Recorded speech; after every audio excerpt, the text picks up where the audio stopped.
Diz o ditado popular que duas cabeças pensam melhor do que uma. Normalmente a gente cria comitês para inferir certas decisões. Será que nós podemos fazer isso com modelos de machine learning? Então isso é feito costumeiramente, e talvez a decepção que nós temos daí é que nem sempre duas cabeças pensam melhor do que uma. Mas vamos lá, vamos entender o conceito de ensemble, máquinas de comitê, comitê de classificadores. Vamos lá.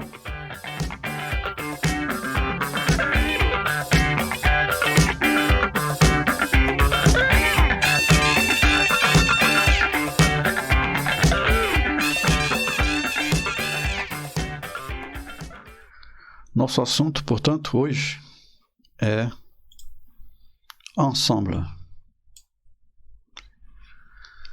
Os ensemble, ou muitas vezes também chamado de comitês de classificadores, ou conjuntos de classificadores, funcionam da seguinte forma.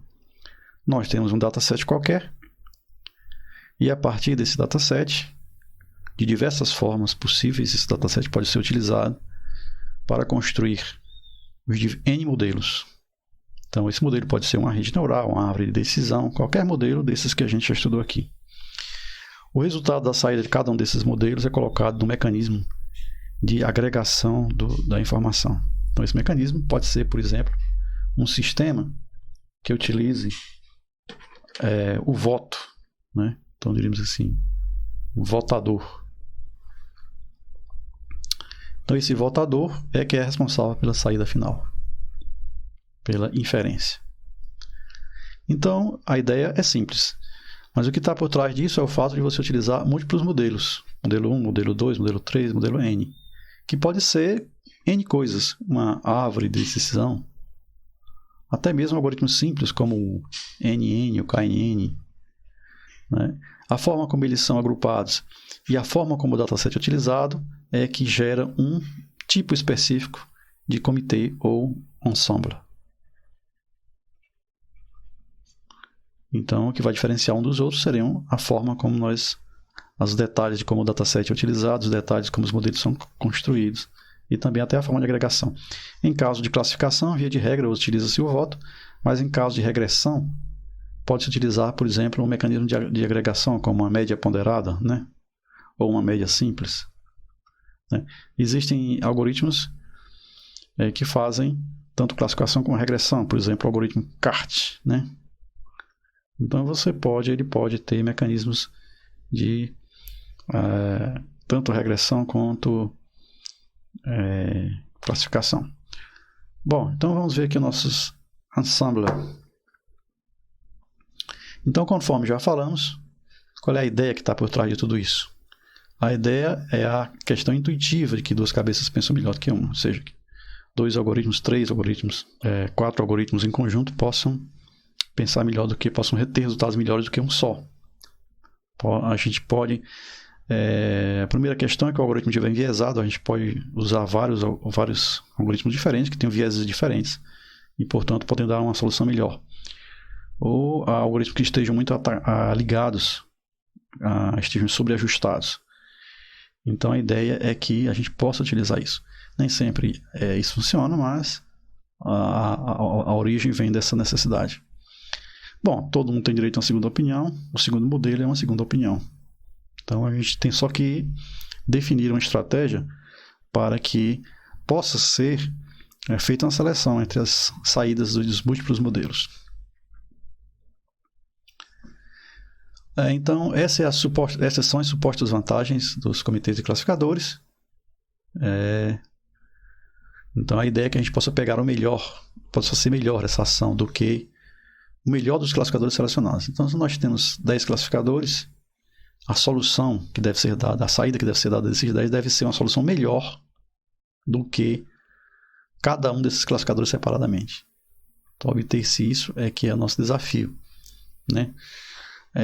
Também disse que essas soluções de ensembles ou de comitês aumenta a estabilidade do classificador. O que é isso? Um algoritmo ele é dito instável quando ele é costumeiramente perturbado, diríamos assim, por pequenas mudanças na entrada. Então nós temos assim que ele é muito sensível a mudanças na entrada do conjunto de treinamento. Então, se ele é muito sensível a essas mudanças, nós dizemos que o algoritmo é instável. A ideia é que esses algoritmos possam ser melhor, possam diminuir a instabilidade, aumentar a estabilidade do classificador e também diminuir o erro, né, provocado pelo esse conjunto de viés e variância. Então, é a ideia que o conjunto todo reduza esses erros.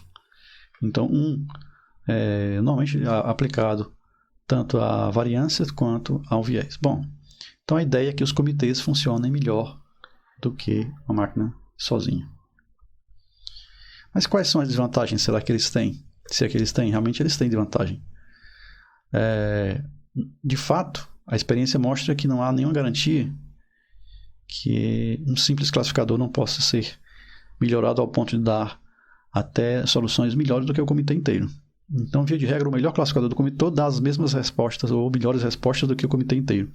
O que acontece nesse caso? O que acontece é que os outros classificadores degradam o processo de tomada de decisão. Então, vamos dizer assim, como se você tivesse reunido 3 ou mais pessoas, né? Então, vamos supor que você tenha 3 pessoas para fazer um processo de decisão. Essa pessoa aqui é muito inteligente e essas 2 pessoas aqui são muito burras, né? Vamos pegar assim esse termo.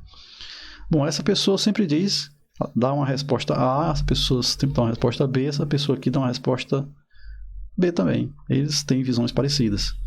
Então, na hora que você vai fazer o voto, a resposta pela maioria é B. Ou seja, essas pessoas aqui estão dificultando, estão diminuindo a qualidade da decisão desse aqui. Enquanto que se você tivesse um classificador comum somente com a pessoa A, a resposta seria A melhor do que o ensemble, melhor do que a união. Então, nem sempre a união faz a força nesse caso, na tomada de decisão. Então, não há nenhuma garantia de que será melhor que o uso de um simples classificador. No entanto, em algumas situações, ele pode efetivamente melhorar. Os ensembles, os comitês, ainda são uma área de pesquisa muito ativa, né, dos últimos anos. Elas têm certa dificuldade de analisar. Ele é complexo, né, e custoso computacionalmente para construir. Não estou só dando desvantagens, nesse caso só desvantagens. É óbvio, observe que nós já falamos das vantagens. Então, nós estamos mostrando que tanto há vantagens quanto há desvantagens na utilização de ensembles ou de comitês de classificadores. Então, o que nós temos que fazer? O que tem que ser definido no ensemble? Tem que ser definido uma estrutura, seus componentes e os seus métodos de combinação dos classificadores. Existe um outro item importante também que nós esquecemos de citar agora, é a forma como eles são executados. Então, você pode ter os modelos funcionando em paralelo, né? Modelo A, B e C, né? Funcionando a partir do conjunto de dados e funcionando ao mesmo tempo com o voltador. Ou você pode ter primeiro um modelo 1, né? Depois o modelo 2, depois o modelo 3, que podem ser executados sequencialmente e te dá, e a partir disso aí você pode selecionar qual deles dá a melhor resposta, você pode fazer também votações baseadas nas respostas mais frequentes. Existe um mecanismo que você pode fazer o que se chama de um bucket, né? Um bucket de classificadores. Então, com esse bucket de classificadores, você pode, via de regra, fazer N experimentos e selecionar o melhor classificador para utilizar em produção, daí por diante, né? Então, você pode fazer um bucket de classificadores e, com isso, você pode selecionar o melhor. É também uma forma, é um tipo também de ensemble. Então, vamos ver aqui um tipo muito comum, uma ideia muito comum, que é a ideia do boosting. Então, o que é o boosting? A ideia do boosting é aprender com os próprios erros, né? E criando um modelo após outro, reduzindo os erros passo a passo. Então, o boosting, ele é uma espécie de aperfeiçoamento do classificador, a partir do momento em que os modelos são adicionados sequencialmente até que o erro seja minimizado, ou o número máximo de modelos seja criado. Você tem duas hipóteses, você vai criando modelos, então a ideia é de criar modelos sequencialmente. Esses modelos são sendo criados enquanto o erro vai ser minimizado, ou você define um número máximo de modelos que vai ser criado e esse número é atingido. Então, com isso, você faz o busting. Alguns algoritmos bem particulares do busting, nós vamos ver aqui um chamado AdaBusting, mas existem outros que chamam-se Adaptive Busting, mas existem outros, Gradient Tree Busting, XG Busting, outros nomes existem por aí no mercado. Nós vamos ver aqui rapidamente o AdaBusting. O AdaBusting foi criado por esses autores aqui, Friend e Shapiro, nesse paper, né? Criação de um busting. Qual é a ideia? A primeira ideia que nós temos que ver para entender o busting é o entendimento do que é um stump. Que seria um pedaço de árvore, um toco de árvore, né? Então seria uma árvore não completamente desenvolvida. Imagina aquele problema de você vai jogar tênis ou não, que nós vimos nos vídeos anteriores. E nós pegamos cada variável e construímos um simples pedaço da árvore, né? Um pedaço da árvore, um stump. Ou um toco da árvore, né? Seria o stump, né? Então, com isso, nós, para cada variável, criamos um stump, né? Um toco, um pedaço dessa árvore. E depois, esses stumps, né, são criados seguindo essa sequência aqui, que é exatamente o algoritmo do AdaBusting, que nós vamos ver agora. Então, nós vamos pegar todos os indivíduos de um dataset, uma amostra, aliás, de uma amostra de dataset. Então, nós vamos pegar uma amostra, pegar esses indivíduos e vamos dar o peso 1. Então, a ideia é de que esse peso seja o elemento que vai sendo ajustado ao longo da nossa criação do algoritmo. Então, nós pegamos todos os indivíduos, damos um peso 1 para cada indivíduo, então é um dataset com peso, um dataset ponderado.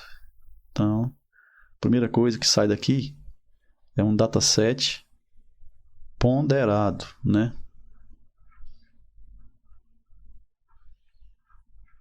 Isso aqui tem que ficar bem em mente, que nós estamos fazendo um dataset ponderado. Então, nós vamos criar um stump para cada uma das variáveis, já vai ver o que é stump, e verificar quais indivíduos são classificados corretamente ou erroneamente. Então, nós vamos fazer isso em sequência. Cria um stump para cada uma das variáveis, verificando se os indivíduos são calculados corretamente ou erroneamente. Daí, nós vamos dar um peso ao classificador também. Então, tem dois tipos de peso. Tem o peso para o indivíduo e tem o peso para o classificador.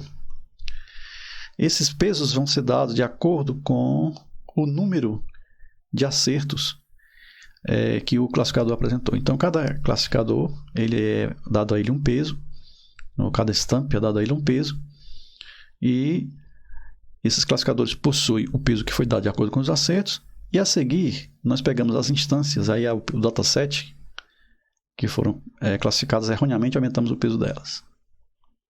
Então, nós damos um peso ao classificador criado, de acordo com o número de instâncias, e também damos um peso maior para as instâncias classificadas erroneamente. Isso aqui entra em loop, né? Isso aqui fica em loop. Então,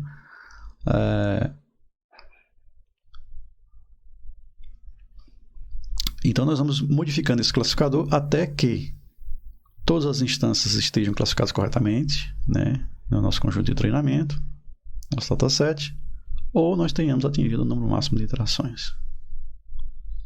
No final, nós vamos ter um classificador com vários stumps, que é o melhor que nós podemos obter ao longo dessas interações.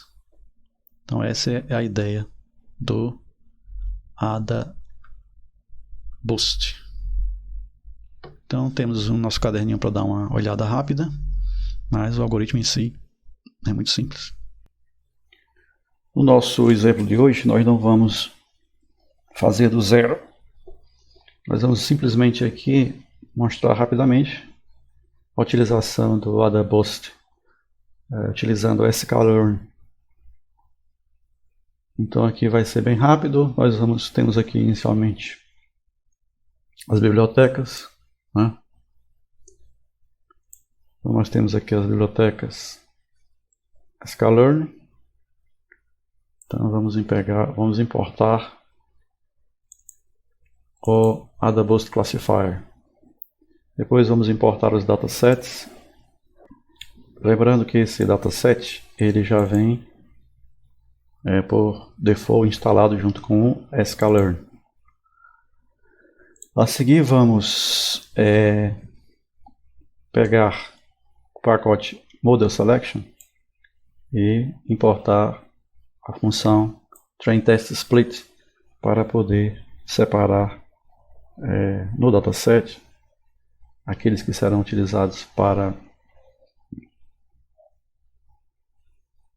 teste e para treinamento.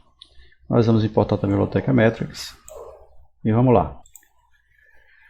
Então, uma coisa aqui bem simples. Vamos rodar aqui os nossos imports. Ele vai responder aqui do lado. Então, nós importamos os nossos pacotes, nossas bibliotecas. E agora temos que carregar aquele dataset padrão das flores, das íris.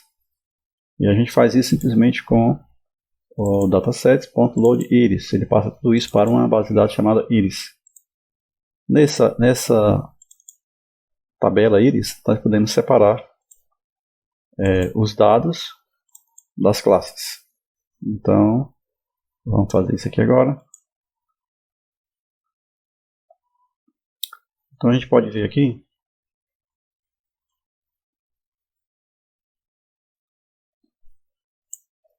que nós temos o X, que são os dados, né? Todo o dataset, e aqui os Y, que são as classes, né? Nós temos três classes, setosa, virgínica e versicolor. Agora, vamos separar isso através da função trainTestSplit. Vai pegar o X e o Y e vai separar um X para teste, para treinamento, perdão. Um X para teste, um Y para treinamento e um Y para teste. Isso ele faz aqui com a percentual de 30%. Então ele vai separar aleatoriamente 30% desses valores para teste e os outros 70% para treinamento. Agora a gente só precisa dizer ao sklearn para criar o nosso AdaBoost Classifier. Ele foi importado aqui, né, na primeira linha do nosso programa aqui, sklearn AdaBoost Classifier. E nós vamos rodar colocando o classificador AdaBoost que nós vamos criar agora nessa variável ABC. Aqui nós temos dois parâmetros, o número de estimadores e a taxa de aprendizagem. Nós colocamos aqui como default 1. Pronto, isso aqui é suficiente para ele fazer o nosso classificador funcionar. Depois que ele cria o modelo, né, nós podemos fazer o teste com o Y de treinamento para saber se os resultados aliás, para criar o modelo propriamente dito, né? Então aqui ele cria um classificador do tipo AdaBoost. Isso aqui acaba sendo um classificador do tipo AdaBoost, mas ele só seta o modelo com o comandinho fit, quer dizer, quando ele seta realmente os dados, os parâmetros do modelo. Então o modelo vai ser aqui a variável model. Então vamos rodar aqui esse segundo. Vamos rodar aqui depois isso. E agora vamos criar o modelo. Depois que ele faz o modelo, vamos criar aqui. A variável model passa a ser então o nosso modelo. E nós podemos usar o comando predict para fazer as predições em cima do X de teste. Calculando o Y no chapéu, a gente só precisa saber se a nossa acurácia foi boa ou não. E aí isso é feito com o pacote Metrics, que calcula a acurácia para a gente, passando para eles o Y de teste e o Y predito. Então vamos calcular a nossa acurácia. E aqui a gente tem a resposta de 95%. Então, para o AdaBoost aplicado a nosso dataset das íris, no sklearn, a implementação da sklearn nos dá uma acurácia de 95%. É muito fácil usar o Database, então, quando a gente já tem as bibliotecas prontas. Mas está na hora de você, se você quiser, começar a fazer as suas próprias implementações. É isso, por hoje é só.